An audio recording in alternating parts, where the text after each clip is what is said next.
Okay, so this would be for what?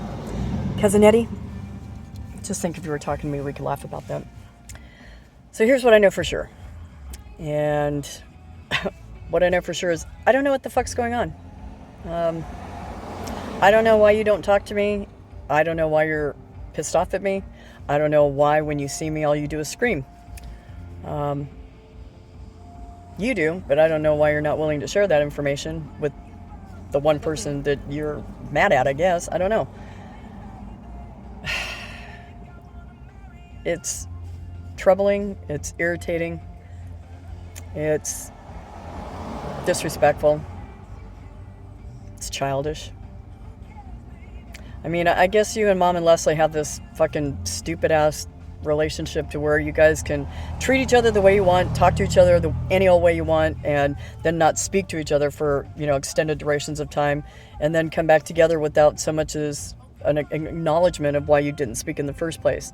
I've seen the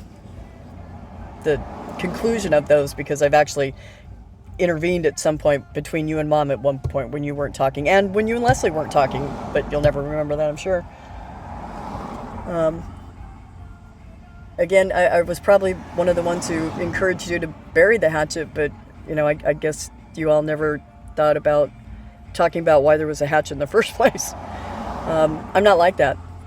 I don't like my feelings tromped on and to be disregarded and made to feel like I don't matter or I'm not a part of this family, and then to not be spoken to for years at a time, and then at some point to come back together and be all happy about what? Not being able to acknowledge. So I have a question.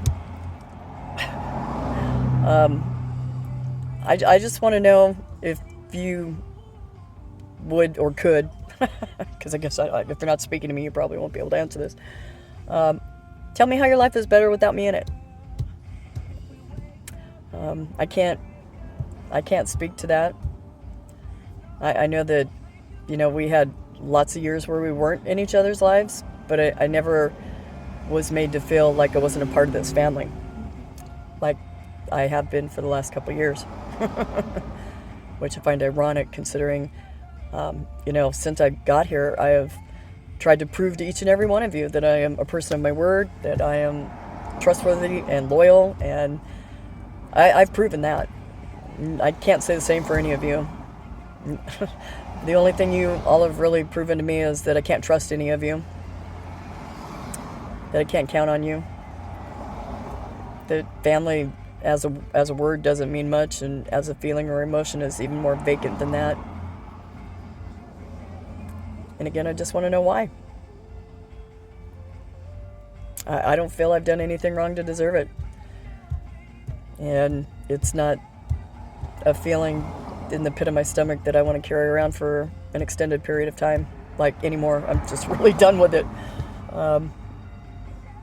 For some reason, you and Leslie feel totally comfortable walking into a house that I live in, and ignore the fact that I'm even there, and I think that's very disrespectful. If I, for any reason, ever did that to either one of you, I'm sure you would never let me live it down, and I don't understand why your manners are so lost on me. If what you were doing was being done to a friend of yours or someone you cared about, you would think it was despicable, and so do I. So,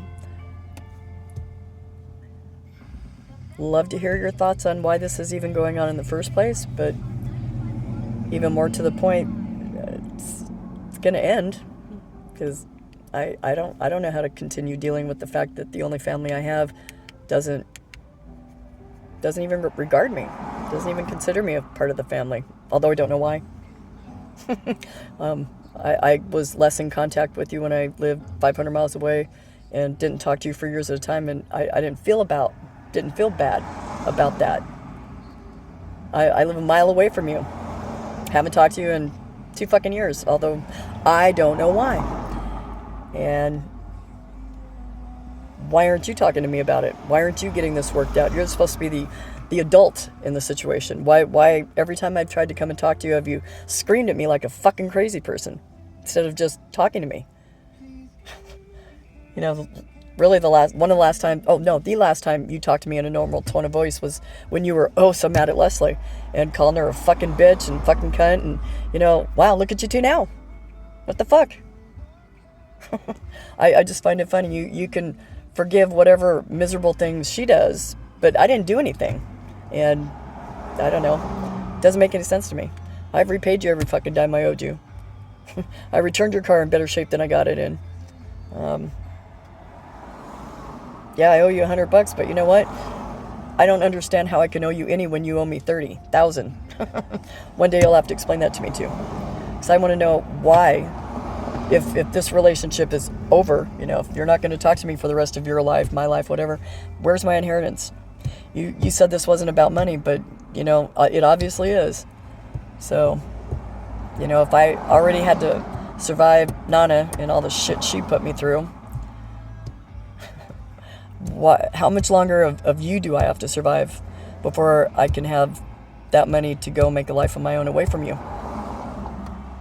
Because, if your life is better without me in it, and you're not really interested in having any type of relationship while you're alive, then let me move on with my life away from you guys. I won't bother you and won't send you nothing. I'll let you be. But in order to do that, since, everything costs money, since you've been sitting on my money for how long? Because I never got a copy of the will that stated what I was supposed to get and when I was supposed to get it. But let's see, that was 15 when she died. I'm 54 now. Kind of think I should have been in receipt of that already. So if you want us to move on, let's do that. But help me. Thanks.